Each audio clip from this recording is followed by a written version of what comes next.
Amada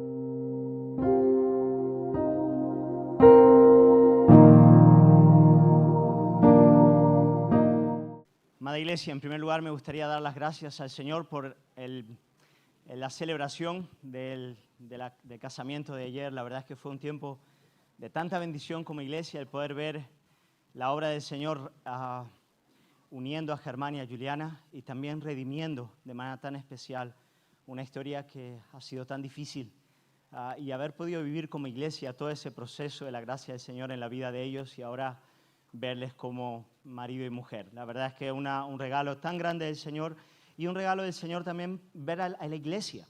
Ayer había muchísima gente, familiares, gente que no conoce a Cristo, y ver el testimonio tan notable que la iglesia pudo dar ayer del pacto matrimonial, del amor de Cristo, de la comunión de los santos, del servicio sincero en amor. Creo que ha marcado, estoy convencido de que marcó algo muy bello en todos los que ayer estuvieron allí y solamente podemos celebrar y agradecer al Señor por darnos la oportunidad de ser parte de lo que Él está haciendo en esta tierra. Amada Iglesia, tenemos que estar orando este verano. En breve empieza el campamento de jóvenes y quiero animaros a orar. Es el campamento que más gente va a ver, más jóvenes. De todos los que hemos hecho, más de 160 jóvenes están apuntados. No sé ni siquiera cómo vamos a caber en Monteolivo tantos jóvenes. Tengo la oportunidad de llevar 2 predicaciones. Voy a estar llevando, esta vez voy a estar con los jóvenes. Gaby va a estar con los niños. Así que pido que estéis orando por estos 2 campamentos de manera muy especial para que el Señor renueve nuestras fuerzas. Os pido oración. Hemos tenido un mes entero en Brasil y ahora llegando 2 bodas y ahora tenemos campamentos por delante. Que el Señor nos dé gracia para seguir sirviéndole en este periodo ya llegando el verano, que como todos sabéis es muy intenso. Vamos a tener también el campamento de niños y en el campamento de niños se va a estar viendo uno de los libros más importantes de la historia de la iglesia, que es El Progreso del Peregrino. Progreso del Peregrino. Se va a estar haciendo todo un acompañamiento de la narrativa de John Bunyan, del Progreso del Peregrino, yendo a la Escritura y hablando de las verdades más básicas del Evangelio. Muy interesante ese libro, se dice que es el segundo libro más vendido en la historia de la iglesia, el segundo libro más vendido en la historia de la iglesia. Su autor, un pastor bautista del siglo XVII llamado John Bunyan. Muchos de sus escritos, entre ellos el propio Progreso del Peregrino, vieron la luz cuando él estaba encarcelado. Él estuvo encarcelado por 12 años a causa del Evangelio y en la cárcel él escribió algunos de los libros más conocidos de su haber. Entre ellos un libro importante que cuando podáis leer vale la pena, se llama Gracia Abundante para el Peor de los Pecadores. Y ya con ese título ya podéis imaginar que es muy potente. Gracia Abundante para el Peor de los Pecadores. En ese libro Bunyan, él nos habla acerca de su conversión, del momento en el que él vino a Cristo.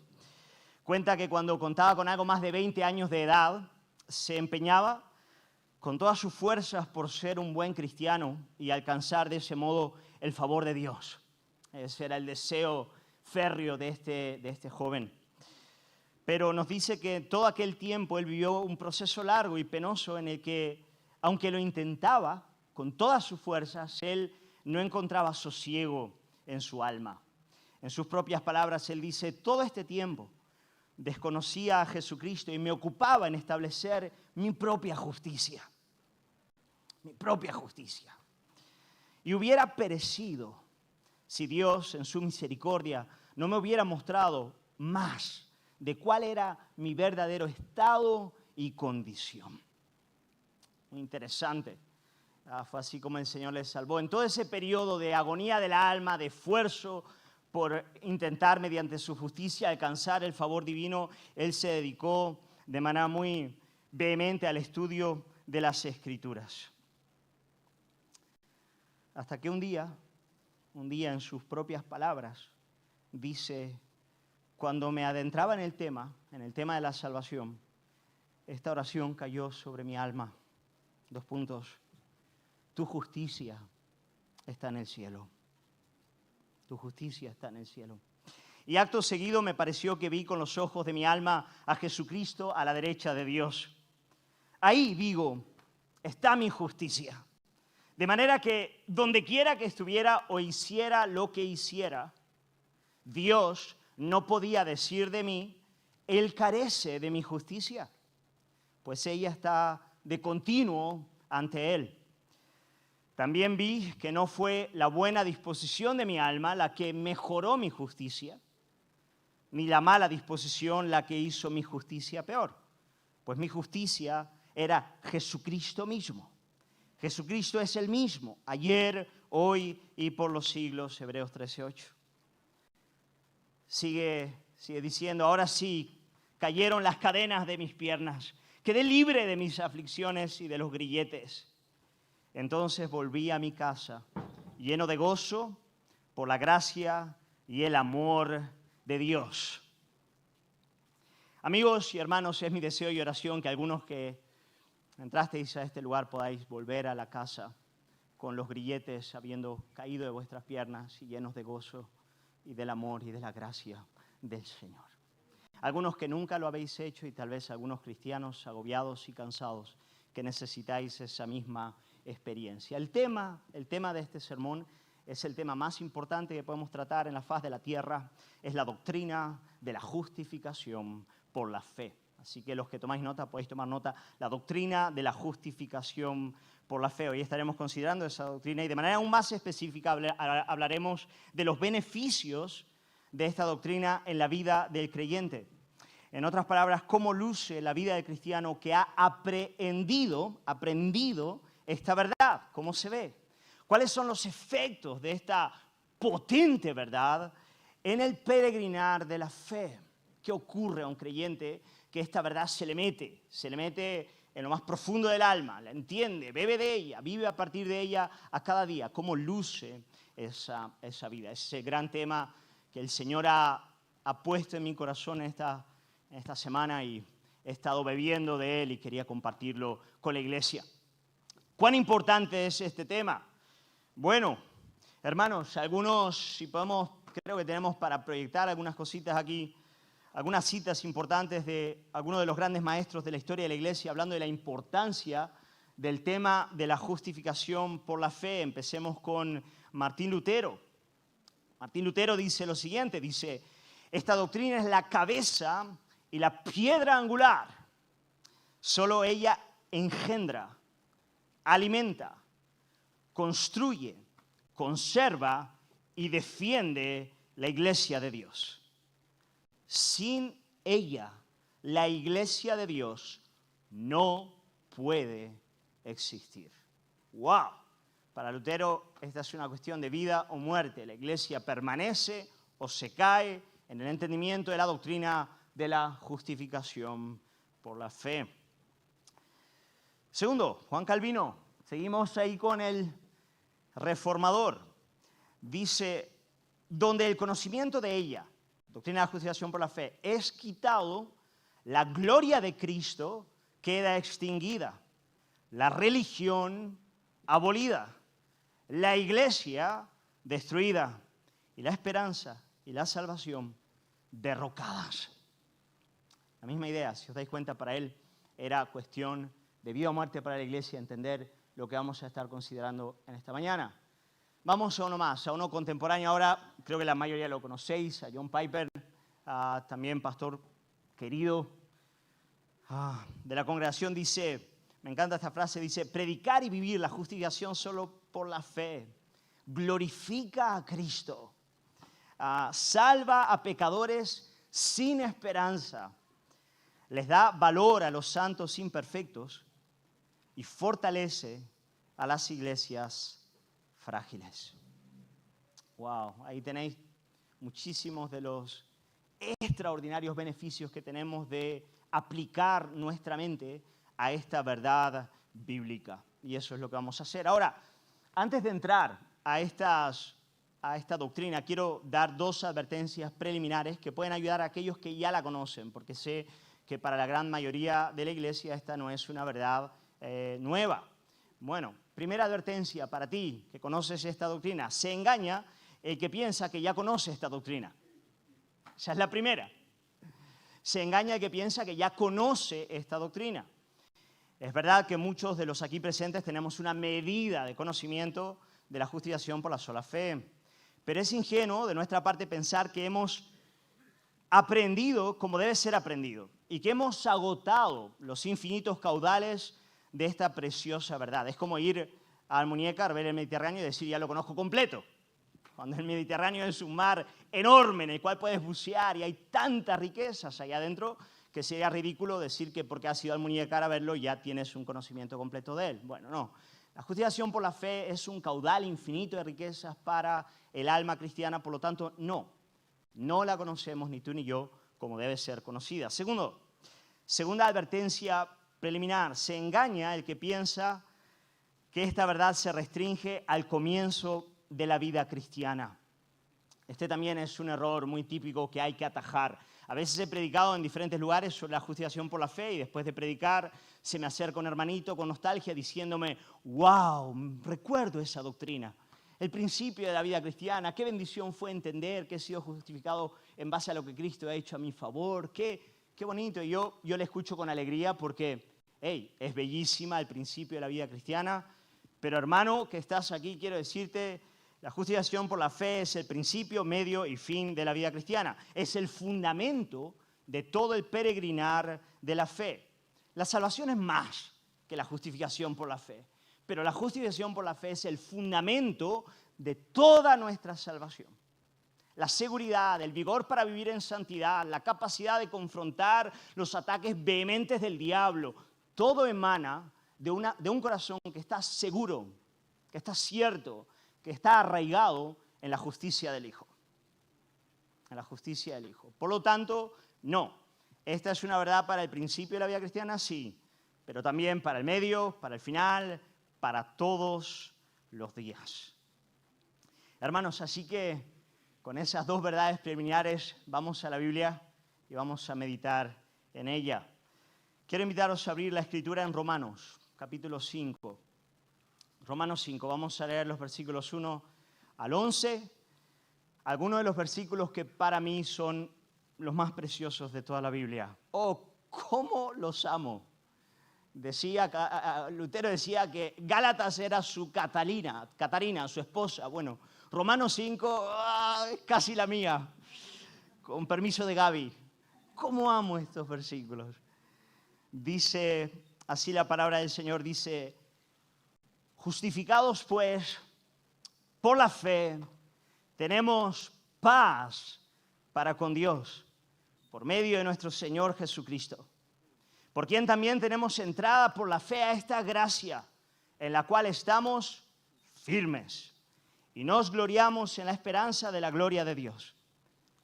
Y no solo esto, sino que también nos gloriamos en las tribulaciones, sabiendo que la tribulación produce paciencia, y la paciencia prueba, y la prueba esperanza, y la esperanza no avergüenza, porque el amor de Dios ha sido derramado en nuestros corazones por el Espíritu Santo que nos fue dado. Porque Cristo, cuando aún éramos débiles, a su tiempo murió por los impíos. Ciertamente apenas morirá alguno por un justo. Con todo pudiera ser que alguno osara morir por el bueno.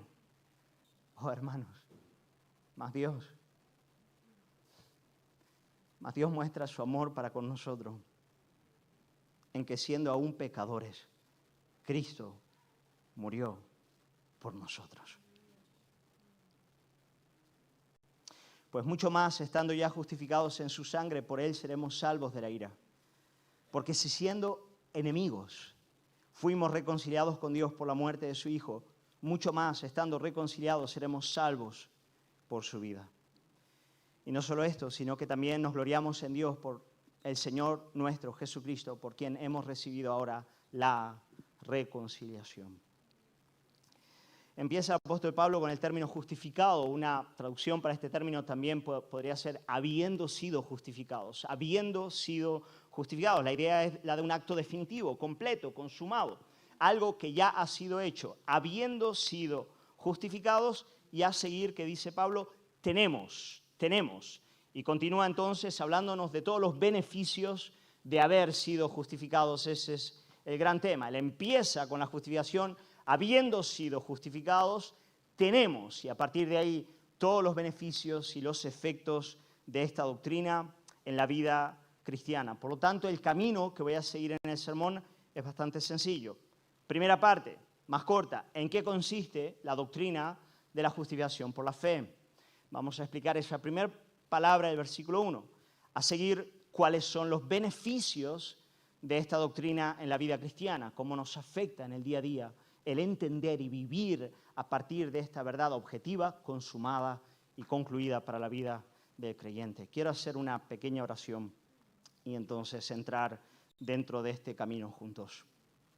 Padre, queremos alabarte por tu palabra y pedirte la ayuda de tu Espíritu Santo, Señor, para entender esta verdad y para beber de ella y para apoyarnos en ella como una roca. Tú eres a torre fuerte y queremos acudir a ti. Queremos pedirte que tú nos enseñes la doctrina de la justificación por la fe, que nos ayudes a gloriarnos en ella, como lo hacía Pablo. Ayúdanos a vivir a partir de ella todos los días de nuestra vida, de modo que nuestro orgullo sea quebrantado y la gloria de Cristo exaltada. Oramos en el nombre de Jesús. Amén. Hermanos, acerca de la justificación por la fe, el término justificar, dikaiō, significa básicamente declarar a una persona justa. Justificar es declarar a una persona justa. Es una palabra que se utiliza en el ámbito judicial o en el ámbito forense realmente, cuando ante las acusaciones que se levantan contra una persona, el juez en el tribunal la declara justa. La declara justa. Es una declaración. Eso es lo que significa la palabrita justificar. Es absolver a la persona de todas las acusaciones que se han levantado en un tribunal en contra de ella. El juez se levanta y le dice justo. Por lo tanto, la justificación por la fe responde a la pregunta de cómo puede el pecador ser declarado justo, ser justificado delante de Dios.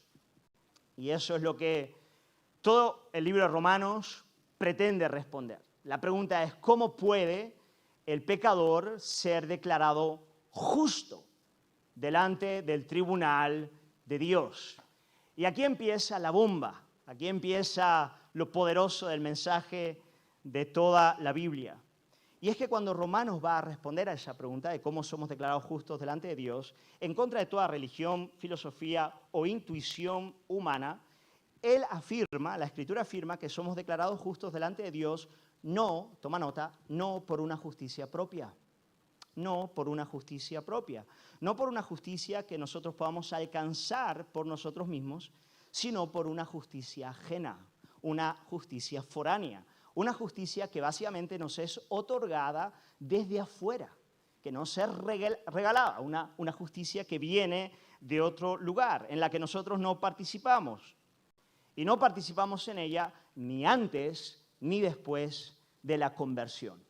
Una justicia que en efecto nada tiene que ver con lo que nosotros hacemos o dejamos de hacer, tanto en términos de obediencia como de desobediencia. No tiene en efecto nada que ver con nosotros. Hermanos, esto es clave. Es central al mensaje del Evangelio reconocer que hombre alguno puede alcanzar la justicia de Dios o la justicia que Dios demanda por el ejercicio de sus propias fuerzas. El apóstol Pablo lo dice de un modo contundente, diáfano y poderoso en Romanos, capítulo 3, versículo 20, donde dice la palabra con contundencia, ya que por las obras de la ley, por la obediencia a la ley, ningún ser humano será justificado delante de Dios. Toma nota, mediante la obediencia a la práctica de la ley, y aquí estamos hablando de la ley de Dios, lo que Él demanda, aquello que es conforme a su carácter, aquello que es conforme a su santidad.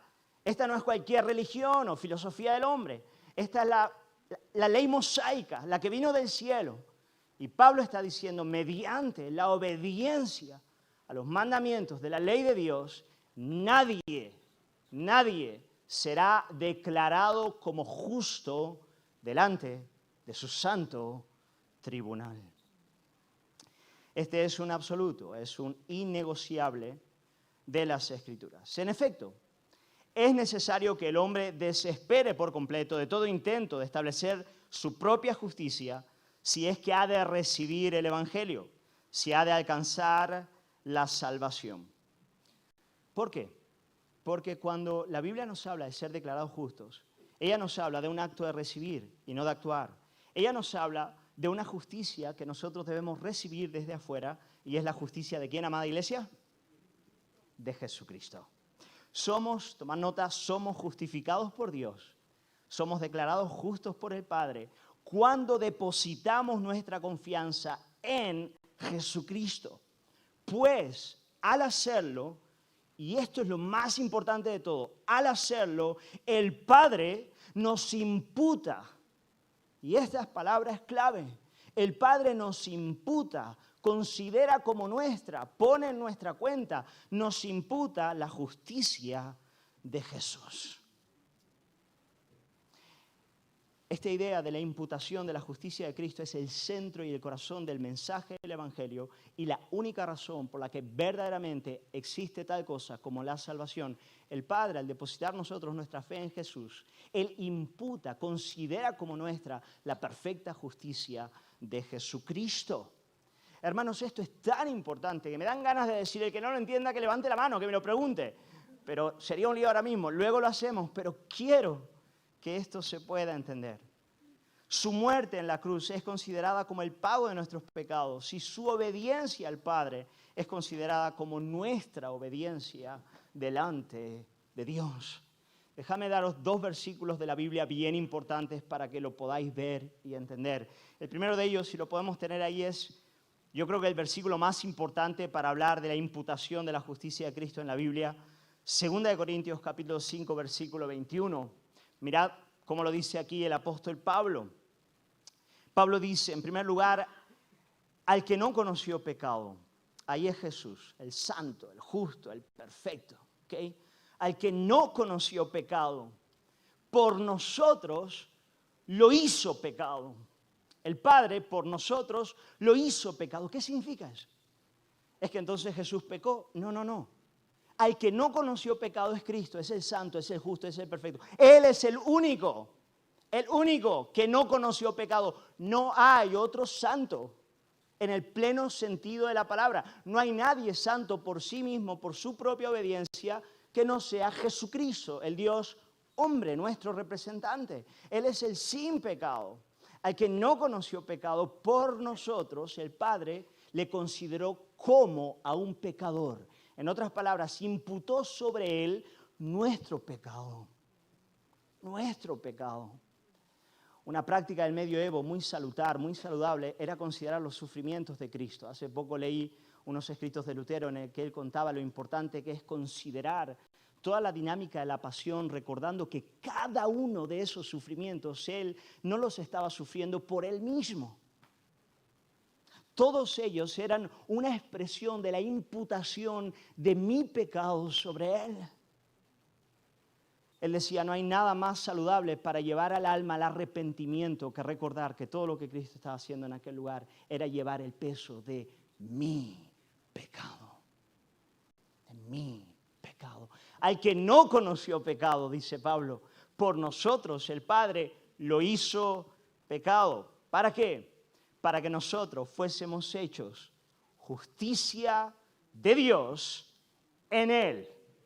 En Él. Gloria al Señor. ¿Veis? Este es un trueque altamente beneficioso para el creyente. Altamente beneficioso para ti y para mí. Es un trueque extraordinario. Sobre el Hijo justo y santo fue puesto mi pecado para que ahora su justicia perfecta, completa, sea imputada sobre mí que soy pecador. Su justicia está sobre mí que soy pecador. Ahí lo tenéis, claramente la imputación de la justicia de Cristo sobre el creyente. Otro texto importante para hablar del mismo tema, Romanos capítulo 4, versículo 5. Son versículos que hay que memorizar, iglesia, porque son armas para el creyente. Dice, mas al que no obra, sino cree en aquel que justifica al impío, su fe le es contada por justicia. Bien importante, la primera parte, al que no obra. ¿Lo veis? Os dije, es necesario desesperar de toda obra humana para entender el Evangelio. Es necesario llegar a ese punto. Hay que tener tal visión de la ley de Dios y de su santidad que nos lleve al desespero, a dejar de obrar, para abrazar una justicia pasiva que uno recibe, como un mendigo que recibe pan, como la lluvia que cae del cielo, por la cual uno no puede hacer nada sino dar gracias. Esa es la justicia que viene de lo alto. Mas al que no obra, sino cree.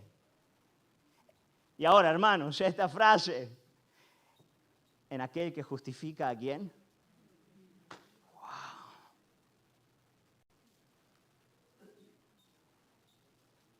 Al impío.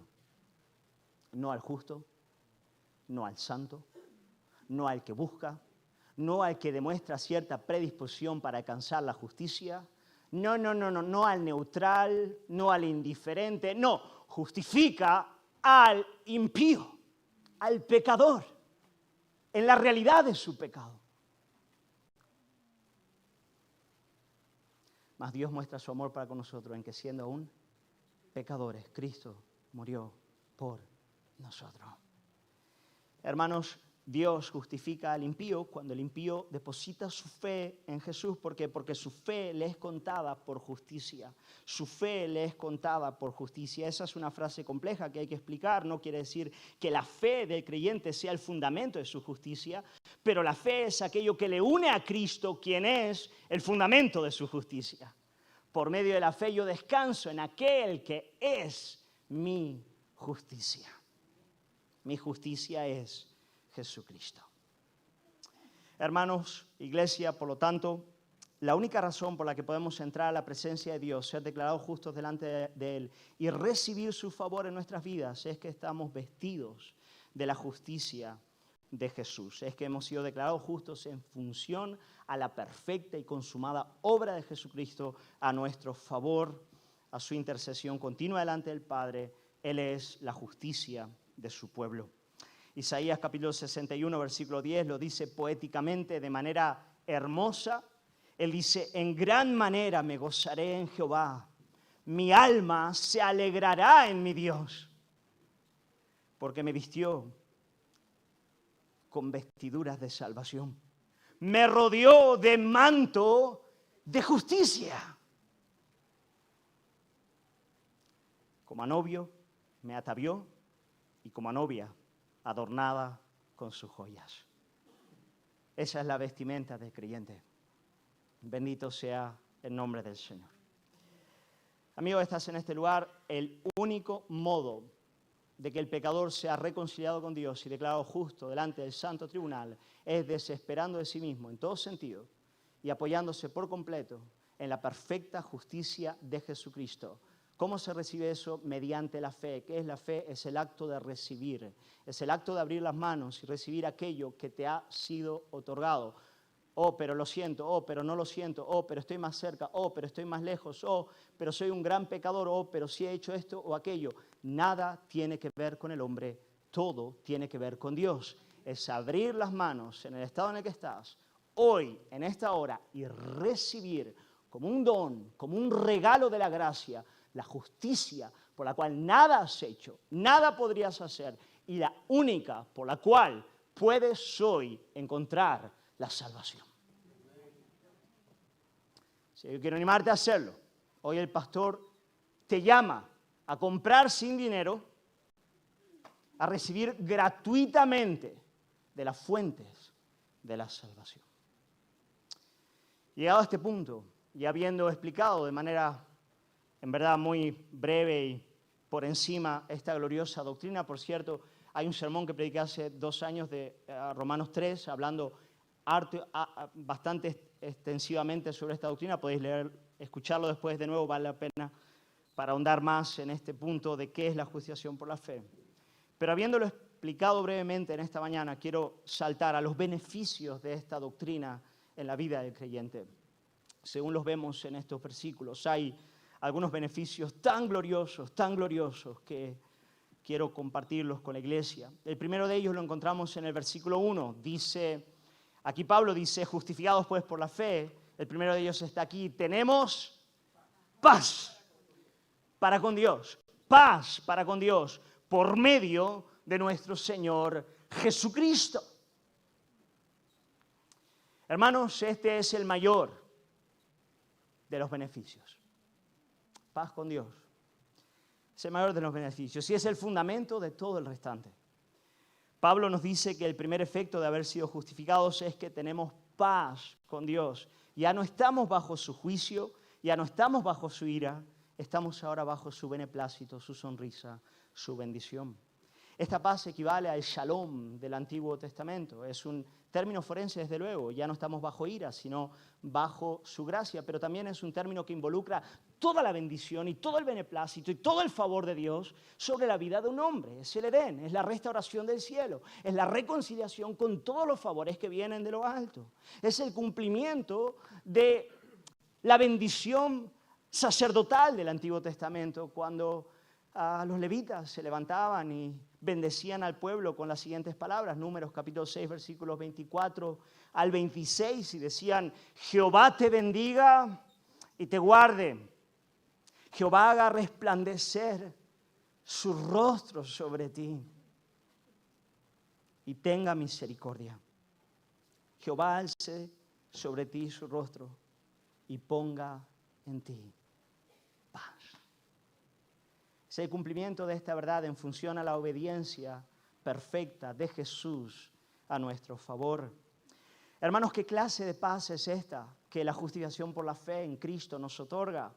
Venid conmigo, esto se va a poner un poco más complicado aquí, pero bien importante. En primer lugar, estamos hablando de una paz externa y objetiva. Una paz que en una primera instancia nada tiene que ver con la experiencia subjetiva del alma, si la siento, la dejo de sentir. No estamos hablando aquí de la fe psicológica o la fe del corazón, la paz psicológica o del corazón. Estamos hablando de la reconciliación de nuestra relación con Dios. Antes había enemistad en nuestra relación con Él. Ahora lo que hay en nuestra relación con Él es verdadera paz. No hablamos aquí de nuestro sentimiento subjetivo de paz, lo que sentimos dentro, sino la restauración, como dije, de la posición legal del hombre delante de Dios. El veredicto de un juez en nada depende de los sentimientos del reo, ¿no es verdad? ¿Estáis de acuerdo? El veredicto de un juez en nada depende de los sentimientos del reo. Puede que el reo se sienta libre y perdonado, pero si el juez le dice culpable, por bien que se sienta, a la cárcel va. Pero puede que un reo en un determinado momento se siente inquieto, temeroso, dubitativo.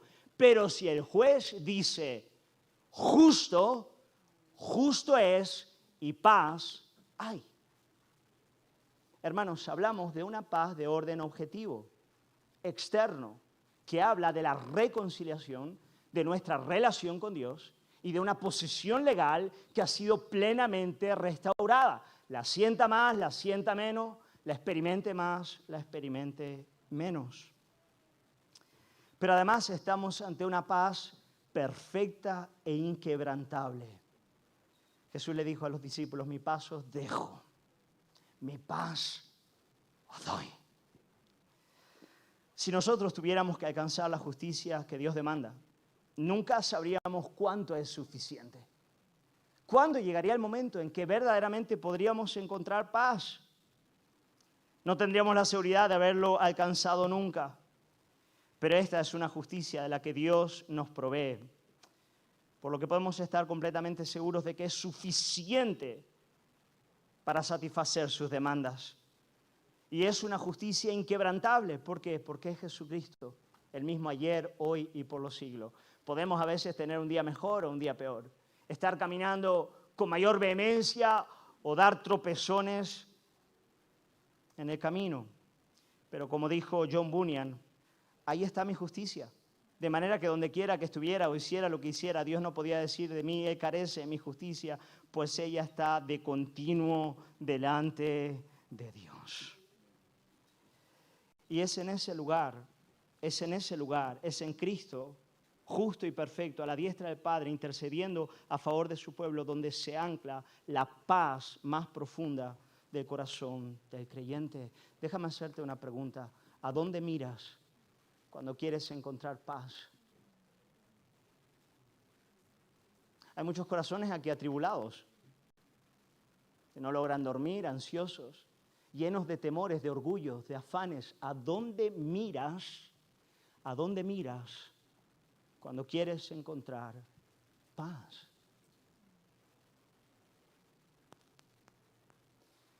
¿Sabes? Es muy importante estar viviendo en santidad para tener paz. Es la voluntad de Dios y obra del Espíritu Santo quitarnos la paz cuando estamos viviendo en la práctica del pecado. Es un acto de la gracia y de la misericordia divina privar el corazón de la paz subjetiva del alma cuando está viviendo en la práctica del pecado. Dicho esto, el proceso y el crecimiento del creyente en la santificación nunca es un fundamento suficientemente fuerte como para que él encuentre en él la paz. La paz del creyente nunca la encontrará mirando hacia adentro, siempre la encontrará mirando hacia afuera.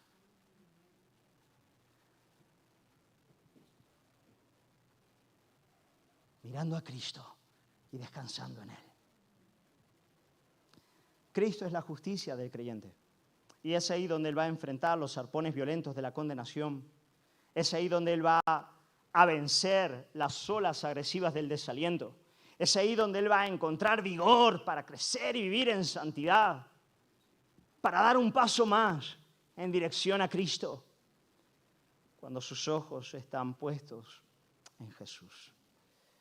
Por lo tanto, en primer lugar, paz, hermanos. Tenemos paz. Y tenemos paz. Una paz externa, objetiva, consumada, inquebrantable, porque descansa en la obra de Jesús a nuestro favor, sentado a la diestra del Padre. Segundo beneficio, además de la paz, versículo 2 sigue diciendo, por quien también tenemos, mirad esto es bien interesante, justificados pues por la fe tenemos paz para con Dios por medio de nuestro Señor Jesucristo. ¿Por quién? También tenemos entrada, por Jesús tenemos entrada por la misma fe, y ahora a esta gracia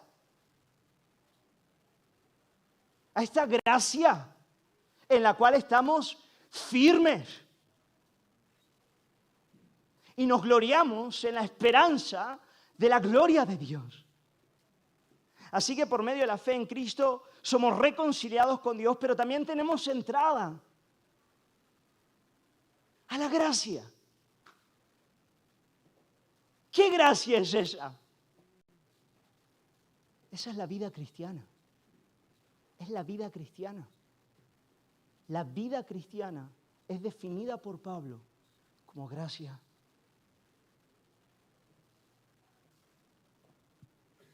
Y porque la entiende como gracia, él sabe que está en ella firme. Él llama a la vida del creyente en esta comunión restaurada con Dios, la llama gracia. Hemos entrado a una vida, a una esfera caracterizada por la gracia. La ira cayó sobre el Hijo, 2 Corintios 5:21, para que ahora la gracia reine poderosa y soberana en la vida del creyente. Y porque Pablo entiende que él vive en la esfera de la gracia en función a lo que solo Cristo hizo a su favor, él está en esa vida firme, no titubeante, no temeroso, no condenado, no, él dice firme. Hermanos, el creyente vive en una esfera llamada gracia. Y por eso él está firme. Cuando uno vive la vida cristiana considerando que la realidad última de su peregrinar recae sobre su propia experiencia, desde luego no puede encontrar firmeza. Cuando va bien se sentirá como el que va en la montaña rusa y arriba, pero cuando va mal, y todos tenemos un día malo, se sentirá ahí abajo y completamente desesperado. Pero cuando uno sabe que la realidad última en su vida es caracterizada por lo que Pablo llama aquí la gracia, entonces puede, cuando está allá arriba, canta sus victorias con sobriedad y cuando está abajo se arrepiente con humildad de sus pecados para volver a subir. Pero uno ya no es un niño en la fe, ya no vive a partir de su propia realidad subjetiva, sino sabiéndose firme en algo que se llama gracia. Y no es una gracia inoperante, ineficaz, no es una burbujita, no, la gracia es fuerte. La gracia nos santifica, la gracia nos disciplina, la gracia, como veremos más adelante, trae sufrimientos a nuestras vidas para forjar a Cristo en nosotros. Pero al final del día es gracia, favor inmerecido, regalo de lo alto. Todo en la vida cristiana es gracia que desciende del cielo. Oh, hermano, ahora me dan unas ganas de saltar de alegría, pero me estoy controlando. Gracia, dice Pablo, en la gracia en la cual estamos firmes, y tan firmes estamos en ella, que nos gloriamos en la esperanza de la gloria de Dios. En otras palabras, aquí la idea de gloriarse es de confiar, es de alegrarse, es de estar seguros. Nos gloriamos, estamos confiados y gozosos en la firme certeza, porque esperanza es certeza, no es la mera posibilidad de que algo vaya a ocurrir. Cuando Pablo habla de esperanza, habla de certeza. Confío y me alegro en la firme certeza, en la esperanza segura de que un día voy a ver la gloria de Dios, de que un día voy a participar de la gloria de Dios. Vivo como Abraham, que saludaba a la ciudad que tiene fundamento, que está por venir, cuyo arquitecto y constructor es Dios mismo. Pablo dice, cuando tú entiendes la justificación por la fe, cuando tú entiendes la justificación por la fe, tú te vas a dar cuenta de que tienes paz con Dios y de que has entrado a una esfera de vida que se llama gracia, en la cual estás firme, tan firme que vives desde ya confiado y gozándote en la plena convicción de que es cuestión de días para que estés viendo, disfrutando y celebrando la gloria de Dios. Esta doctrina es la que da seguridad al creyente, la que le da la firme convicción de que aquel que comenzó en vosotros la buena obra, la perfeccionará hasta el día de Jesucristo. Oh, pero como hay gente que se enfada con esta doctrina de la seguridad de la salvación, hay mucha gente que se enfada con ella y te dice, ¿no es esa doctrina peligrosa? Si yo estoy seguro de que seré salvo, ¿no viviré en la práctica del pecado? ¿No seré desplicente en mi progreso de la santidad? No me daré licencias para pecar porque a fin de cuentas soy salvo, es cuestión de días para que esté en la gloria. Ese asunto de estar seguros de que un día le veremos es muy peligroso porque promueve la dejadez y el pecado. Ahora, ¿puede ocurrir esto? Claro que sí. Claro que sí. Los cerdos del demonio se aprovechan de las perlas del evangelio para ser más cerdos. Es terrible. Pero ¿qué ocurre con los creyentes? ¿Qué es lo que esta verdad opera en la vida del creyente? Primera de Juan, capítulo 3, versículos 2 al 3. Mira lo que dice aquí Juan. Amados, dice Juan, ahora somos hijos de Dios. Ya es una realidad, somos. Somos hijos. No solo justos, pero también hijos. Somos hijos de Dios. Y aún no se ha manifestado lo que hemos de ser. Gracias a Dios por eso, ¿no? Todavía no somos lo que hemos de ser, va a ser mejor. Pero sabemos, no intuimos, creemos, tal vez puede ser, no. Sabemos que cuando Él se manifieste, seremos semejantes a Él, porque le veremos tal como Él es. Y ahora, ¿cuál es el resultado de esta convicción, de esta esperanza, de esta certeza? Dice, y todo aquel que tiene esta esperanza en Él se purifica a sí mismo, así como Él es puro. Eso es lo que la certeza produce. La certeza en el creyente, en el Hijo, no produce dejadez, displicencia, si lo que Él quiere es ser santo. El verdadero creyente quiere ser santo. Es propio de haber nacido de nuevo, desearlo. Imagínate que tú amas a Beethoven, te encanta la música de Beethoven y lo que más quieres en la faz de la tierra es tocar como Beethoven y ensayas todos los días para un día poder tocar la 8ª sinfonía de Beethoven como Beethoven. Y yo me acerco a ti y te digo, olvídate, jamás llegarás. Bueno, por cierto, hay una leve posibilidad de que si te esfuerzas con toda tu fuerza, 1 en 1.000.000 que tocarás como él. Dime, ¿qué ánimo tendrás tú de ensayar todos los días? Dirás, Dios mío, pero ¿para qué voy a ensayar si es que nunca voy a llegar? Pero si tú amando a Beethoven y ensayando, me escuchas decirte, vas a llegar. Vas a tocar como él. Adelante, ensaya. Oh, hermano, vas a ganar un vigor y una fuerza y una potencia porque sabes que vas a llegar al final. Bueno, hermano, tú no vas a tocar el piano como Beethoven, pero un día vas a brillar con la luz de Cristo. Gloria al Señor por eso. Por lo tanto, vive en santidad y esfuérzate, porque un día vas a brillar con la esperanza de la gloria de Dios. Sigue diciendo versículos 3 y 4. Y no solo esto, sino que también nos gloriamos, nos alegramos, nos gozamos, estamos seguros en las tribulaciones, sabiendo que la tribulación produce paciencia y la paciencia prueba, aquí es carácter aprobado, y el carácter aprobado, esperanza. Wow, fijaos qué interesante, la justificación por la fe nos capacita para tener paz con Dios, para estar firmes en la esperanza de gloria, pero también para gloriarnos, en tercer lugar, en las tribulaciones. Bien interesante, aquí Pablo no está diciendo nos gloriamos a pesar de las tribulaciones.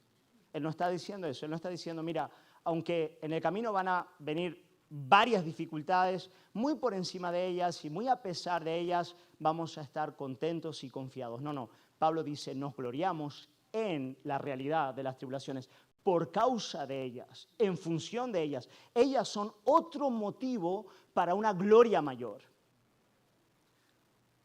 La justificación por la fe me capacita para ver las tribulaciones como un motivo para una gloria mayor. Abrazarlas, recibirlas de esa manera. ¿Por qué? Bueno, porque cuando yo las entiendo a partir de la gracia, a partir de lo que Cristo ha hecho por mí, yo sé que cada tribulación tiene como propósito formar en mí un carácter aprobado. Si es que la vivo con paciencia, si es que la recibo del Padre, si es que la acepto con humildad, porque la tribulación produce paciencia. Y la paciencia, un carácter aprobado, un carácter como el de Cristo. Entonces, a partir de la justicia de la fe, yo sé que los problemas que vivo no son expresión de la ira de Dios, sino de la disciplina férrea de un Padre que quiere formar en mí el carácter de Cristo. Y por lo tanto, me glorío en ellas. Le digo, amén, Señor, que vengan sobre mí, porque sé que están formando en mí el carácter del Cordero Jesús. Hermanos, en nuestra congregación en los últimos años se ha experimentado muchos quebrantos, muchos sufrimientos, muchas enfermedades. Muchos de nuestros hermanos han pasado por quirófano y por problemas de salud muy grandes, pero nosotros como iglesia a estas alturas debemos confesar que todo eso solamente está sirviendo para mostrar más de la belleza de Cristo en la vida de nuestros hermanos y en la vida de la congregación. Hermanos, esto va a ser así. ¿Hasta cuándo? Hasta el final. Hasta el final. Hasta el final. Hasta el final, el buen Padre que nos llama a su gloria eterna se va a encargar de que estas tribulaciones estén para formar en nosotros un carácter aprobado y ese carácter aprobado hacernos crecer en una esperanza cada vez mayor y mayor y mayor, irnos preparando para el cielo, irnos preparando para la gloria. Así que si estás sufriendo tribulación, mira la justicia del Hijo e interprétala a partir de la gracia del Padre. Y en último lugar, versículo 5, y con él voy a ir terminando, amada iglesia. Hay tanto más para decir, es tan rico todo esto, pero no dan un sermón.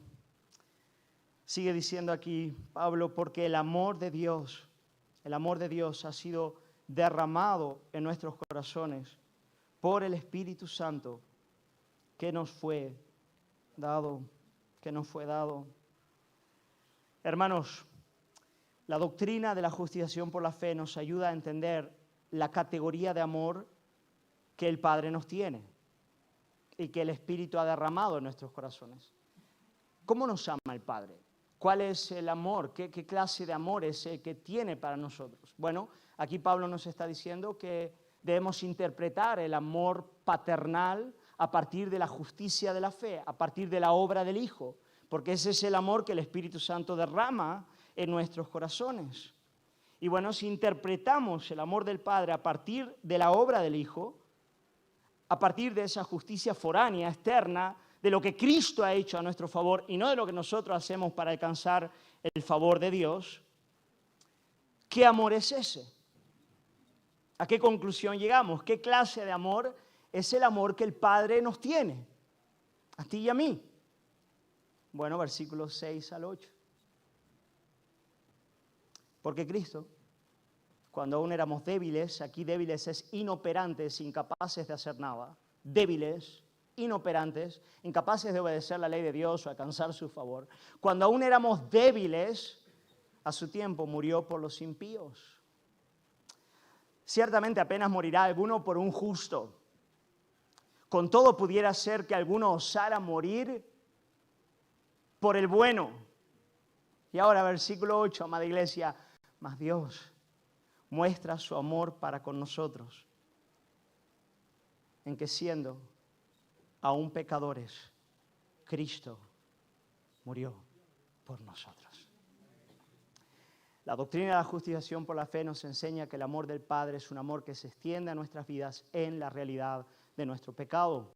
Él no nos ama en función de nuestra virtud, obediencia o santidad. Él nos ama en la realidad del pecado y es su amor extendido hacia el pecador en el pecado lo que lo cambia, lo transforma, lo embellece, lo quita de en medio. Pero entiéndase que aún siendo embellecido, el amor del Padre para con él ha venido sobre su vida en la realidad de su pecado.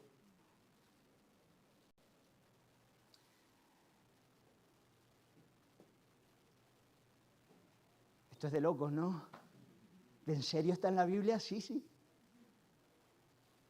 Es que lo acabo de leer, es palabra inspirada por Dios. Vamos, que no me lo he sacado de la chesquera. Más Dios muestra su amor para contigo, en que siendo aún pecador, Cristo murió por ti. Eso significa que tú no podías estar en un peor estado que el que estabas cuando el Padre te amó.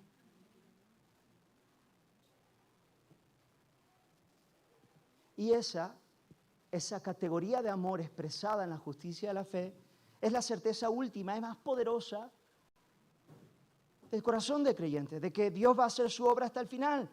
Versículo 9 dice, pues mucho más, estando ya justificados en su sangre, por él seremos salvos de la ira, porque si siendo enemigos, fuimos reconciliados con Dios por la muerte de su Hijo, mucho más estando reconciliados, seremos salvos por su vida. Oh, hermanos, he tenido una conciencia muy sensible en mi juventud y a veces me agobiaba y me afanaba mucho con todo este asunto de la seguridad de la salvación, os lo confieso. A veces no podía ni dormir. Me esforzaba diciendo, Señor, quiero vivir en santidad, quiero obedecerte, quiero arrepentirme realmente, quiero tener una fe que sea sincera, pero no tengo seguridad alguna referente a todas esas realidades. Lo intento, Señor, pero no lo logro. Y además, aunque lo lograse, ¿cómo podría estar seguro de toda esa realidad? Hasta el Señor me empezó a ministrar y a enseñarme, hey, hijo, en primer lugar yo te he amado en la realidad de tu pecado, punto. En segundo lugar, mi obra en tu vida no descansa bajo ningún concepto en ti, sino en la obra consumada de Cristo a tu favor, ni en tu fe, ni en tu arrepentimiento, ni en tu santificación, ni en tu percepción de la realidad. Cristo, solo Cristo, aquel que hace 2000 años murió, resucitó y está sentado a la diestra de Dios. ¿Qué has hecho tú por eso? Oh, hermanos, y cuando empecé a entender la naturaleza objetiva de mi salvación, la obra consumada de Cristo, voy a plagiar ahora a Bunyan. A mí también se me cayeron grilletes y me acuerdo en la Sierra Nevada dando botes de alegría, diciéndole al Señor, gracias Señor, gracias por una salvación tan gloriosa a tu diestra, a mi favor.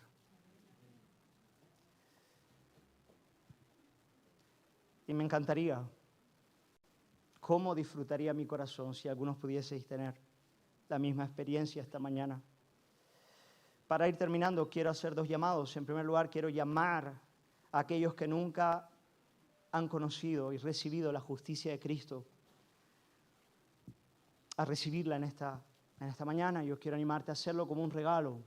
Como ministro del Evangelio yo te la ofrezco. El Señor quiere que la recibas por la fe. Tal vez algunos en este lugar han tenido experiencias religiosas de años y años, con muy poco fruto y gran desgaste. Y hoy quiera Dios, por el Espíritu, abrirse camino en tu alma para enseñarte la verdadera salvación y el lugar donde hay fruto de naturaleza espiritual y cambios genuinos en la vida del hombre. El único lugar donde el orgullo del hombre es quebrantado y la gloria de Dios exaltada.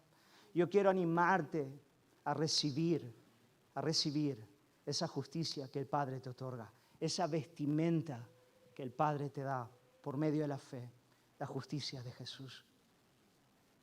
Dile, Señor, yo la recibo. Ora y le dices, Señor, creo en ti, confío en ti, yo la recibo en esta mañana. No te vayas de este lugar sin hacerlo. Pero también quiero hacer un llamado a todos los verdaderos creyentes en este lugar a que puedan ejercitarse en esta verdad. Ejercitarse en esta verdad. Yo doy gracias al Señor porque ella es verdadera, independiente de nuestro ejercicio. Pero en el ejercicio de ella hay gran beneficio. En la consideración diaria de esta verdad, en la aprehensión diaria de esta verdad, en la vida que aprende. Romanos 5. Va a haber una experiencia cada vez mayor de paz, de esperanza, de mansedumbre en la tribulación y del Espíritu Santo, que es derramado en nuestros corazones, el amor del Padre que es derramado en nuestros corazones en Cristo Jesús, Señor nuestro. Así que yo quiero animarte a ejercitarte en esta gloriosa verdad. Una hermana de la congregación me dijo que leyó Romanos entero antes de ayer, tomando nota de lo que dije, creo que hace un domingo. Bueno, hermano, léelo entero y pídele al Señor que te enseñe cada vez más de esta verdad.